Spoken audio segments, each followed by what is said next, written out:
시험을 치고 와서 저에게 컨설턴스 유튜브에 올라와 있는 정답 복기를 통해 가채점을 해보았을 때 정말 좋은 점수를 받을 수 있겠구나 하는 기대가 들었고, 실제로 점수를 받았을 때는 목표 점수보다 20점이나 높은 322점을 받을 수 있게 되었습니다. 이 점수를 실제로 보았을 때는 내가 했던 공부 방식이 틀리지 않았고 이게 정말 먹히는 방식이라는 생각이 들어서 기분이 좋았던 것 같습니다. 안녕하세요. 저는 이번에 대학 4학년에 진학 예정인 23살 최성수입니다. 저는 서울대 대학원 진학 준비 및 이후에는 박사 전문연구요원 편입을 위하여 탭스를 준비하게 되었습니다. 저는 컨설턴스 수강 이전에는 핵의 베이직 교재를 이용하여 인강과 함께 탭스를 준비하고 있었습니다. 다만 제가 느꼈던 문제점은 교재 난이도를 선택했을 때 이 교재 난이도가 나한테 너무 쉽다고 느껴서 난이도 선택에 실패했다는 생각도 들었고, 또 인강을 들었을 때도 하루에 정해진 양이 너무 많고 길이가 길다 보니까 제가 학교 수업과 병행하면서 인강을 듣기에는 조금 무리가 있겠구나라는 생각을 들었습니다. 또 교재에 나타나 있는 그 커리큘럼을 보았을 때도 커리큘럼을 보려면 책 앞을 계속 뒤적거려야 된다든지 아니면은 책만한 커리큘럼이 또 따로 있어서 하루에 해야 할 분량을 찾기에도 좀 난잡한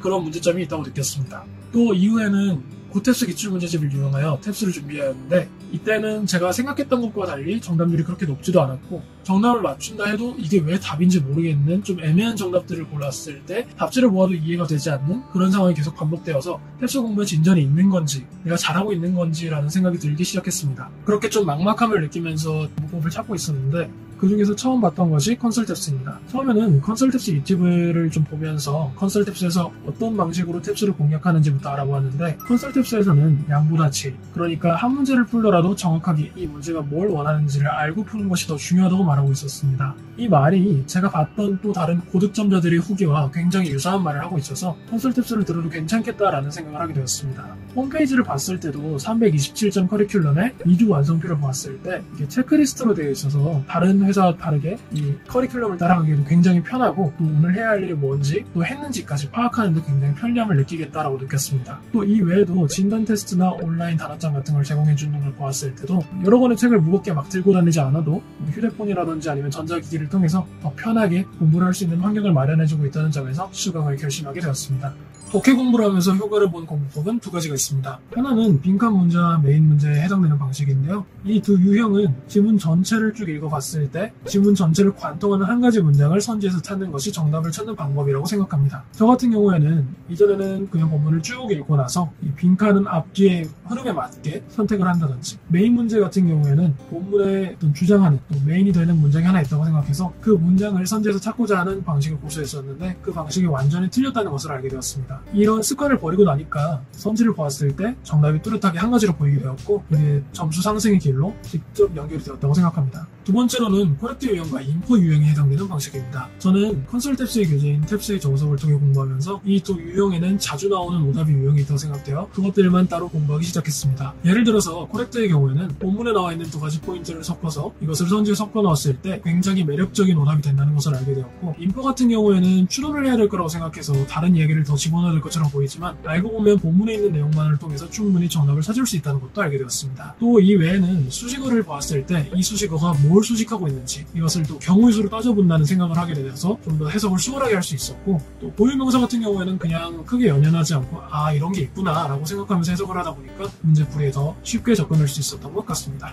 청해의 경우에는 컨설턴스에서 알려주는 노트 테이킹 방식이 정말 큰 도움이 되었습니다. 저 같은 경우에는 발음을 한 가지 놓쳤을 때 그걸 생각하다가 뒷부분을 싹 날려버린다든지, 아니면 제가 단순히 집중력을 다 발휘하지 못해서 몇몇 부분을 꼭 놓치는 부분이 생겼는데, 이렇게 노트 테이킹을 짧게 하는 습관을 가지다 보니까 계속해서 집중력도 올라가고 발음을 한두 개쯤 놓쳐도 많이 정보가 쌓여있으니까 그걸 통해서 문제를 더 수월하게 풀 수 있었던 것이 큰 도움이 되었던 것 같습니다. 또 저 같은 경우에는 파트 1, 2가 파트 3보다 좀 더 어렵다고 느꼈던 사람인데, 파트 3 같은 경우에서는 노트 테이킹을 더 많이 할 수 있다 보니까 파트 1, 2에서 몇 개쯤 놓쳐도 파트 3에서 노트 테이킹으로 많이 복구하면 된다라는 마음으로 멘탈을 잡았던 것이 점수 상승에 큰 도움이 되었던 것 같습니다. 저는 문법, 어휘 유형은 따로 공부하지는 않았습니다. 실제로 제가 4번 정도 탭스 시험을 치렀는데 문법 영역, 어휘 영역 같은 경우에는 점수 변화가 거의 없었습니다. 다만 어휘 같은 경우에는 독해나 청해에 있어서 필수라고 생각했기 때문에 제가 좀 더 공부를 해야겠다라는 생각은 있었지만, 컨설턴스에서 제공하는 커리큘럼에 딸려있는 단어와 또 온라인 단어장을 통해서 공부했을 때 그 정도면 충분하겠구나라고 생각했습니다.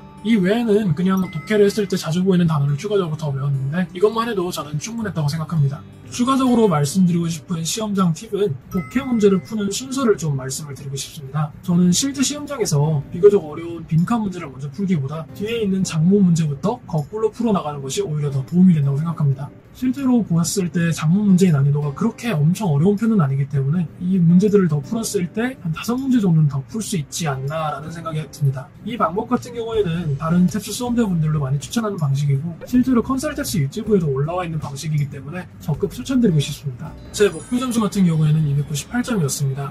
시험을 치고 와서 저녁에 컨설탭스 유튜브에 올라와 있는 정답 복기를 통해 가채점을 해보았을 때 정말 좋은 점수를 받을 수 있겠구나 하는 기대가 들었고 실제로 점수를 받았을 때는 목표 점수보다 20점이나 높은 322점을 받을 수 있게 되었습니다. 이 점수를 실제로 보았을 때는 내가 했던 공부 방식이 틀리지 않았고 이게 정말 먹히는 방식이라는 생각이 들어서 기분이 좋았던 것 같습니다. 마지막으로 다른 탭스 수험자 여러분들도 열심히 공부하셔서 한 번에 목표 점수를 달성하셨으면 좋겠습니다. 감사합니다.